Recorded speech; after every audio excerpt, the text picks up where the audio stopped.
New ইয়র্কের Jackson Heights থেকে আপনাদের সঙ্গে আছে আমি খালেদ মহিউদ্দিন। দর্শক, আজকের খবর শুনলে আপনাদের চোখ কপালে উঠবে। ধৈর্য ধরে শুনতে থাকুন। ইরানের হাতে শুধু 90 লাখ বাসিস যোদ্ধা আছে, তারা প্রত্যেককে যুদ্ধ করার জন্য প্রশিক্ষণ প্রাপ্ত। আইআরজিসি রয়েছে, এর পাশাপাশি নিয়মিত প্রায় 5.5 লাখ ইরানের সামরিক বাহিনী, নৌবাহিনী এবং বিমান বাহিনীর সম্মিলিত বাহিনী রয়েছে, সশস্ত্র বাহিনী। এতই সোজা। ডোনাল্ড ট্রাম্পের এই পরিকল্পনা, এই স্বপ্নের ব্যাপারে মার্কিন সিনেটর ক্রিস মার্ফি তিনি বলেছেন, ডোনাল্ড ট্রাম্প যদি ইরানে সেনা পাঠানোর চিন্তা করেন, স্থল অভিযান চালানোর চেষ্টা করেন, তাহলে শত শত মার্কিন সেনা নিহত হবে। ইরান কি বলেছে? ইরান বলেছে, আমরা অপেক্ষা করছি মার্কিন সেনাদের জন্য এবং আমরা ফেস করতে চাই। ফেস করতে চাই মানে আর অপেক্ষা করছে, এটার মানে, এগুলোর মানে হচ্ছে ইরানিরা তাদের জন্য অপেক্ষা করছে হিউজ পরিমাণে কফিন পাঠাতে চাই আমেরিকায়। এটা ইরানিদের ডিটারমিনেশন। কিন্তু ট্রাম্প তো নাছোড় বান্দা, তিনি কি থামবেন? তাহলে কি হবে? এদিকে কানাডার প্রধানমন্ত্রী মার্ক কার্নি তিনি সরাসরি বলেছেন, আমেরিকার পক্ষে কখনোই ইরানের বিরুদ্ধে যুদ্ধ করবে না কানাডা। তাহলে আমেরিকা আসলে কি সারা বিশ্বে একঘরে হয়ে যাচ্ছে, বন্ধুহীন, মিত্রহীন হয়ে যাচ্ছে? এই কথা বলছি এই কারণে যে কানাডা হচ্ছে চিরজীবন একেবারে আমেরিকার ডান হাত বা হাত, অর্থাৎ আমেরিকা যেদিকে যায় সেই দিকে কানাডা। তাতে ভালো মন্দ বিচার করার সুযোগ তাদের থাকে না, তারা করে না। কিন্তু এবার কানাডার প্রধানমন্ত্রী মার্ক কার্নি কি বলছেন?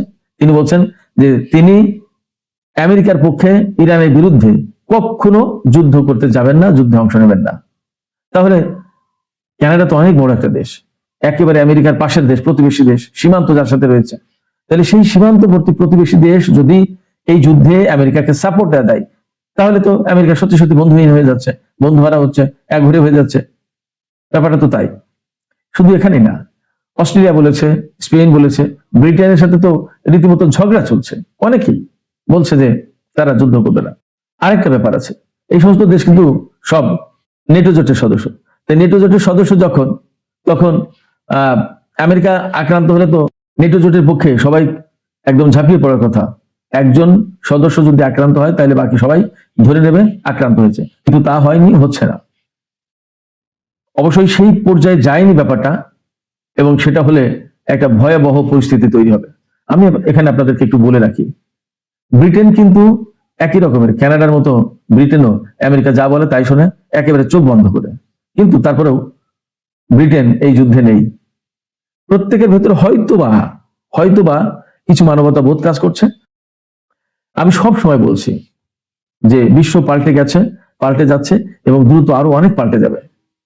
ব্রিটেন চীনের সাথে চুক্তি করেছে, কানাডা চীনের সাথে চুক্তি করেছে কিছুদিন আগে, যেখানে চীনের সাথে আমেরিকার বাণিজ্য নিয়ে ভীষণ দ্বন্দ্ব।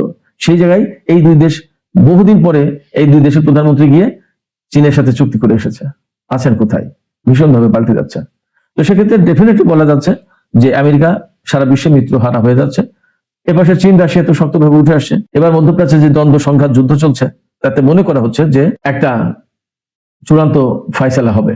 তার মানে মধ্যপ্রাচ্যে মার্কিন যে প্রভাব প্রতিপত্তি তার অনেকটা খর্ব হবে যদি এই যুদ্ধ বন্ধ করতে হয়। ইরান তো পরিষ্কার করে বলেই দিয়েছে, যুদ্ধ বন্ধ করতে হলে আমেরিকার এখান থেকে ঘাঁটি সরাতে হবে এবং আমেরিকা তার সৈন্য মোতায়েন করে রাখতে পারবে না। ইরান সবসময় বলে আসছে আমেরিকা বহির শক্তি, বাইরের দেশ থেকে, বাইরের অঞ্চল থেকে এখানে মাতুবার করে, দরকারটা কি তার? এবং আরব দেশগুলোরও কিন্তু মনোভাব আমরা বুঝতে পারছি যে তারা কিন্তু সরাসরি ইরানের বিরুদ্ধে যায়নি বা আমেরিকার পক্ষে যায়নি। এর ভিতরে একটু বলে রাখি, দুবাই শহর যেটা ট্যুরিজমের জন্য, পর্যটনের জন্য এত বিখ্যাত, এত আরাম আয়েশ, এত সুন্দর, নিরিবিলি, নির্ঝঞ্ঝাট, সমুদ্র, বিচ, এত কিছু, মরুভূমি, উট, বিরাট ব্যাপার স্যাপার। সেই দুবাই এখন খা করছে, কোনো মানুষ নেই, জন নেই। আজ 2 সপ্তাহ হয়ে গেল। এরপরে এই যুদ্ধ যদি আর 1 সপ্তাহ, 2 সপ্তাহ, 3 সপ্তাহ, 4 সপ্তাহ, 1 মাস, 2 মাস চলে, তাহলে আরব দেশগুলোর অবস্থা কি দাঁড়াবে? তো সেক্ষেত্রে প্রত্যেকের অর্থনীতি মারাত্মক পরিস্থিতি তৈরি হবে। হরমুজ প্রণালী বন্ধ হয়েছে, সারা বিশ্ব তেলের ক্রাইসিসে পড়ে যাচ্ছে। গ্যাসের দাম, তেলের দাম কোথায় গেছে এটা আমরা দেখছি, জানছি। এখানে বলার কিছু নেই, ভয় দেখানোর, ভয় সৃষ্টি করার উপর ব্যাপার নেই। যতই ডোনাল্ড ট্রাম্প বলুক যে কিছু হয়নি বা সব ঠিক হয়ে যাবে, দ্রুতই যুদ্ধ শেষ হয়ে যাবে, দ্রুতই আমেরিকা বিজয় অর্জন করবে, কিন্তু আসলে ব্যাপারটা এত সহজ হবে না। এই অবস্থায় প্রশ্ন ওঠে, আমেরিকা কি তাহলে সত্যি ইরানের পদাতিক বাহিনী পাঠাতে পারবে এবং তারা ইরানের সরকার পরিবর্তন করে দিতে পারবে, ইরানের পরমাণু কর্মসূচি ধ্বংস করে দিতে পারবে, ইরানের হাতে যে সমৃদ্ধ ইউরেনিয়াম আছে সেগুলো ধ্বংস করতে পারবে। আমি মনে করি, বা আন্তর্জাতিক বিশ্লেষকদের অনেকেই বলেন যে এটা সম্ভব না। এটা ইরান, এটা তো আফগানিস্তান না, এটা তো দুর্বল করে ফেলা সাদ্দামের ইরাক না, বা এটা ছোটখাটো কোনো শক্তি না। যে ইরান চোখে চোখ রেখে টক্কর দিচ্ছে ইসরায়েল এবং আমেরিকাকে এট এ টাইম, একসাথে, সেই ইরানের বিরুদ্ধে, সেই ইরানের ভিতরে সেনা পাঠিয়ে দিয়ে চট করে ইরানের সেনার গুরুত্বপূর্ণ কর্মকর্তাদেরকে তুলে নিয়ে যাবে, পরমাণু কর্মসূচি ধ্বংস করে দেবে, তারপরে তার হাতে যে ইউরেনিয়াম রয়েছে, সমৃদ্ধ ইউরেনিয়াম, সেগুলো ধ্বংস করে দেবে, নিয়ে যাবে। এটা কি এতই সহজ, এতই সস্তা? মনে হয় না। এর মধ্যে খবর তো বেরিয়েছে, বেশ কয়েকদিন আগে মার্কিন কমান্ডো সেনারা ইরানের ভেতরে অভিযান চালাতে গিয়েছিল, তারা নাকি বেশ কয়েকজন নিহত হয়েছে, বেশ কয়েকজন আহত হয়েছে এবং অনেকে গ্রেপ্তার হয়েছে। এবং ইরানের বিশাল দেশ, হুট করে অল্প কিছু সেনা পাঠিয়ে তো এই দেশটাকে কব্জা করা যাবে না। এবং আমি মনে করি যে ইরানে যদি আমেরিকা স্থল সেনা পাঠায়, পদাতিক বাহিনী পাঠায়, তাহলে এরা যে কোন মরুভূমির কোন পাহাড়ের কোন ঢালে কোথায়, কোন গুহায় কোন গলিতে আটকে যাবে, এবার টেরই পাবে না। কঠিন একটা সিচুয়েশন তৈরি হবে। অথচ ইরানের আইআরজিসি বা ইরানের সামরিক বাহিনীর, ইরান তো মুখস্থ, তাদের দেশ, তারা যুদ্ধের প্রস্তুতি নিয়েছে কি আজকে থেকে বহু বছর ধরে, যে তারা জানে আমেরিকা এবং ইসরায়েলের বিরুদ্ধে তাদের এরকম একটা যুদ্ধ করতেই হবে। তাহলে কি? তাহলে তাদের সেইভাবে ট্রেনিং করতে হয়েছে, তাদের প্রস্তুতি নিতে হয়েছে, তাদের সেইভাবে অস্ত্র সামরিক সরঞ্জাম তৈরি করতে হয়েছে এবং মোতায়েন করতে হয়েছে। ফলে আমি নিশ্চিতভাবে বিশ্বাস করি, ব্যক্তিগতভাবে অনেক অ্যানালিস্টের মতো, অনেক বিশ্লেষকের মতো, যে আমেরিকা যদি ইরানে পদাতিক সেনা পাঠায়, স্থল অভিযান চালায়, তাহলে শত শত শত শত, ইভেন যদি সেটা হাজারে চলে যায়, তাও অবাক হওয়ার কিছু থাকবে না। এই শত শত হাজার হাজার মার্কিন সেনা ইরানে নিহত হবে এবং পদাতিক বাহিনীর অভিযান চললে বহু সংখ্যক সেনা আটক হওয়ার যথেষ্ট সম্ভাবনা রয়েছে। তো যখনই ইরানের হাতে সেনা আটক হয়ে যাবে, তখন কিন্তু দেন দরবারে আলাপ আলোচনায় বসতে বাধ্য। তখন ইরান যা বলবে সেই কথা শুনে তাদের বন্দীদেরকে মুক্ত করতে হবে, তাছাড়া কিন্তু মুক্তি ইরান দেবে না। সেক্ষেত্রে এটা ভাবার কোনো সুযোগ নেই বা কারণ নেই যে আমেরিকা চাইলেই ইরানের ভিতরে একটা অভিযান চালিয়ে দিতে পারবে এবং সেটা সফল হবে, ইরানের সরকার পরিবর্তন হতে হবে। প্রশ্ন ওঠে না, ব্যাপারটা মোটেই এরকম সহজ হবে না, বরং কঠিন হবে। তাহলে প্রশ্ন আসে, ডোনাল্ড ট্রাম্প কেন এই অভিযানের কথা বলছেন? আসলে এর উত্তর পরিষ্কার, আসলে আমাদের কারোরই জানা নেই। এই কারণে বলছি, তিনি কখন কি বলেন, কোনটা রাখেন, কোনটা করেন, কোনটা বাদ দেন, এ বোঝা মুশকিল। তিনি একবার বলেন ইরানে তার অভিযান সফল, খুব দ্রুতই যুদ্ধ বন্ধ করে ফেলবেন, একবার বলেন যে কঠিন হামলা চালানো হবে, আবার বলেন না আমরা যুদ্ধবিরতি চাই। আসলে তিনি কি চাইছেন এবং কোথায় যেতে চান, এই পৃথিবীর কেউ জানে না, কারোর পক্ষে এটা জানা সম্ভব না।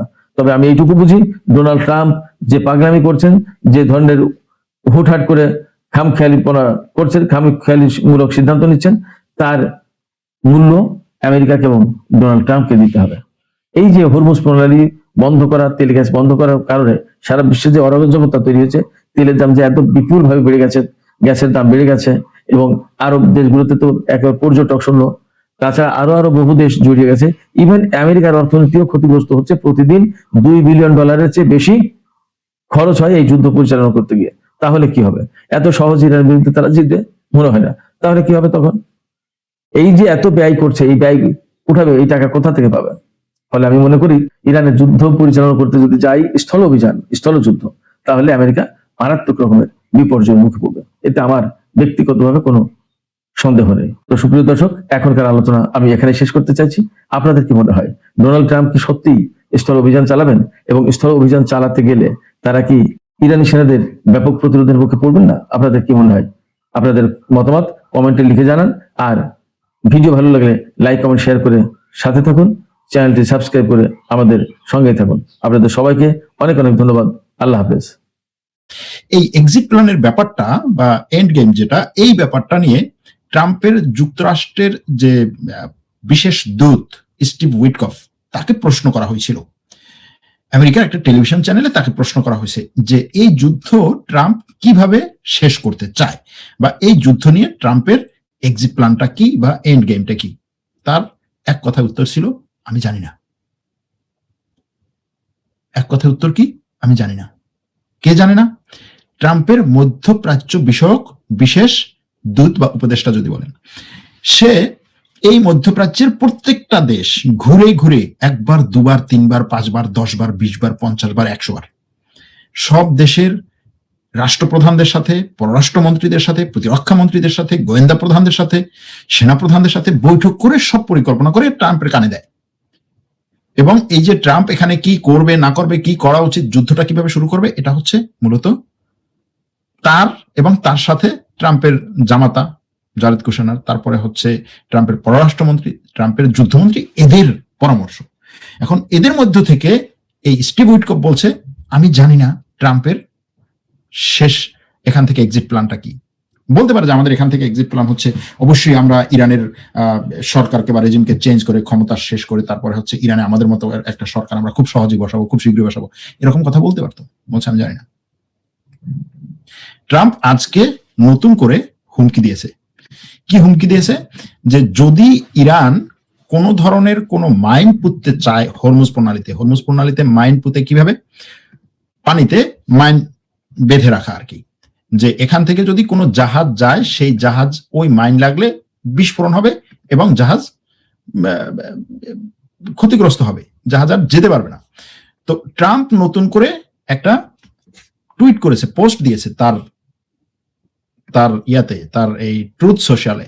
সে পোস্টে ট্রাম্প বলছে যে যদি ইরান কোন ধরনের মাইন পুঁতে হরমুজ প্রণালীতে, তাহলে আমরা ইরানকে এমন আঘাত করব, মানে তার এটাকে আসলে সত্যি কথা কিভাবে বলতে হবে, যে এমন আঘাত করব যেই আঘাত ইরান এর আগে জীবনেও পায়নি। এখন এই কথা তো তার প্রত্যেক দিনই হয়। এখন এই যে হরমুজ প্রণালীতে মাইন পোতার কথা বলা হচ্ছে, মাইন পোতার কথা কেন বলা হচ্ছে, এটা এরকম খবর আসছে যে ইরান হরমুজ প্রণালীতে মাইন পুঁতবে।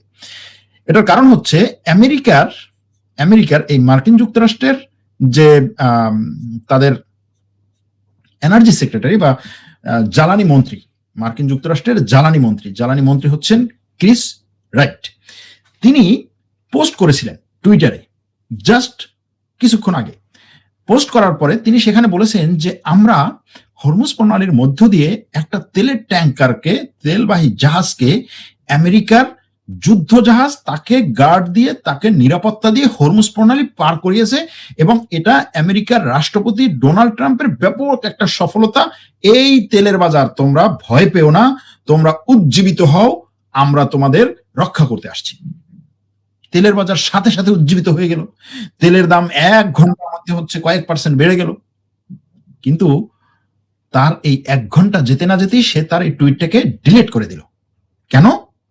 কারণ হচ্ছে মার্কিন প্রতিরক্ষা মন্ত্রণালয় বলছে আমরা এই ধরনের কোনো কাজ করি নাই, আমাদের সেনাবাহিনী যুদ্ধ জাহাজ হরমুজ প্রণালীতে ঢোকাতে দূরের কথাটা কাছাকাছিও যায় নাই, আর ওইখান থেকে একটা তেলের ট্যাঙ্কারকে আমরা গার্ড দিয়ে নিয়ে আসবে, এই কথাও সঠিক না।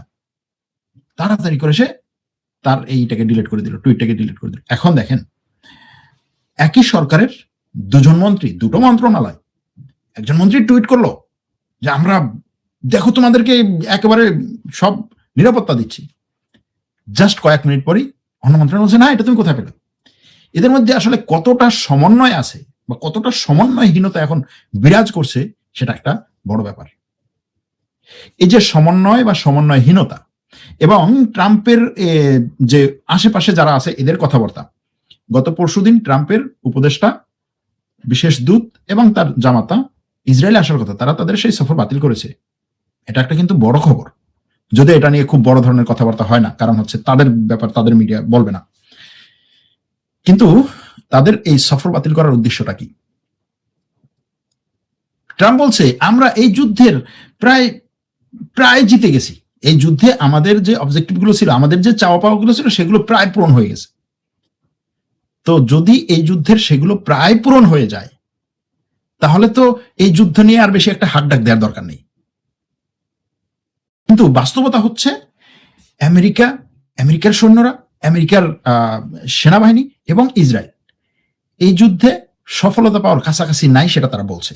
তাহলে ট্রাম্প এই ধরনের কথা কেন বলছে? এ ধরনের কথা বলার একটাই কারণ, সেটা হচ্ছে যে ট্রাম্প আসলেই একটা যুদ্ধটাকে শেষ করতে চায় হয়তো, এবং এই যুদ্ধ শেষ করার জন্য সে ফিল্ড রেডি করতেছে, মাঠ প্রস্তুত করতেছে। যে সে যদি বলে একটা সময় গিয়ে যে আমি যুদ্ধবিরতিতে এসে পড়েছি, যুদ্ধে আমরা জিতে গেছি, তো সেটার আগে তো তার ফিল্ড রেডি করতে হবে। এখন এই যে তার ফিল্ড রেডি করা এবং সবকিছু হাকডাক দিয়ে শেষ করা, সেটা হয়তো বাণিজ্যিক ক্ষেত্রে সে করেছে, ক্ষয়ক্ষতির পরিমাণটা কোনো না কোনো ভাবে তার ইয়াগুলো পুষিয়ে নিয়েছে, কিন্তু সামরিকভাবে যে ক্ষয়ক্ষতির সম্মুখীন হচ্ছে এটা তো তার জাস্ট এই মন্ত্রণালয়কে সে হচ্ছে মুখ বন্ধ করে রেখে এটার থেকে বাঁচতে পারবে না।